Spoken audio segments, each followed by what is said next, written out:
everybody, it's Mac from Learning to Speak on Guitar. And today we are going to be talking about soloing over a dominant chord, dominant 7th chord particularly.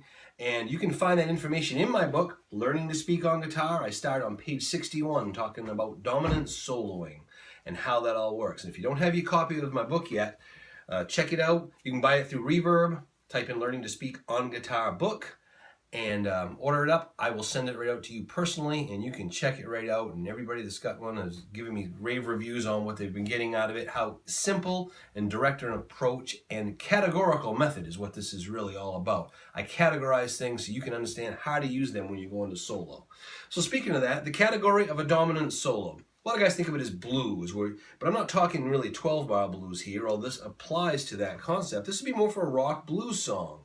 And the idea of playing over like a G7 chord, and what's going to work over that, whether it's a riff that sounds like kind of bluesy like that, or maybe some kind of a riff-based song where I'm playing a funky song that's maybe a 9th chord. It's still a dominant chord. So we're talking primarily right now dominant 7, which has the chord tones of a root, 3, 5, flat 7 root.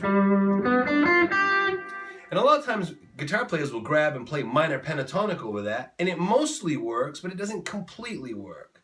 And a guitar player might play a major pentatonic over that, and again, that one mostly works, but doesn't completely work. The reason being is this. Over a G7 chord, there are 4 chord tones. Root, 3, 5, flat 7, and root. We'll just use the numbers. The scale that works over that perfectly is the Mixolydian mode or scale, which is a 7-note scale, which is a root, 2, 3, 4, 5, 6, flat 7, and a root. 4 of those tones we would call chord tones, which are root, 3, 5, flat 7, and a root. When you play a minor pentatonic over that,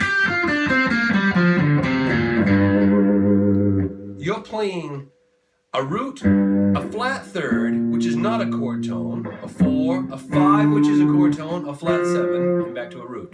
So I have 3 of the 4 chord tones, a root, a 5, a flat 7. I think there's a song that sounds like that. Major pentatonic, on the other hand, has a root, 2, 3, 5, 6. And that has the chord tones of a root, 3, and a 5, but it doesn't have the flat 7. We're waiting to hear that note there as the chord tones. So the Mixolydian works the best because it has the root, 3, 5, and the flat 7 in it. But using those 2 scales, if you understand like the minor pentatonic, the flat 3 is what we call a passing tone, adds a little color to that solo. You combine the 2 of those and you can see like one of my favorite guitar players when I was growing up listening to, trying to figure out his riffs, were like Jimmy Page. He'd come off a riff and he'd play this.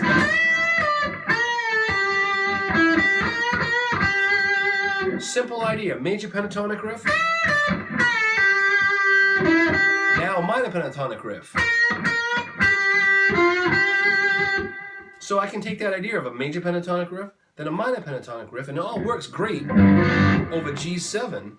And the reason being is that I'm weaving in and out of that Mixolydian sound with a minor 3rd, you know. So here's another idea. So here's a minor pentatonic riff first.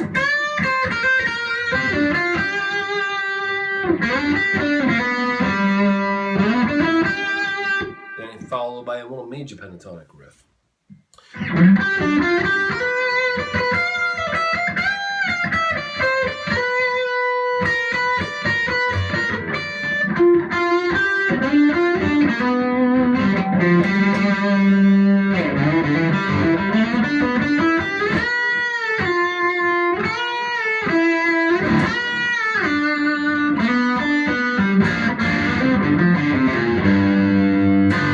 So there's the idea in a dominant world, using the Mixolydian mode as our primary scale, but also weaving in and out of major and minor pentatonics to get some really cool riffs that you've heard a million times before, but now you can analyze them and bring them into your own solo.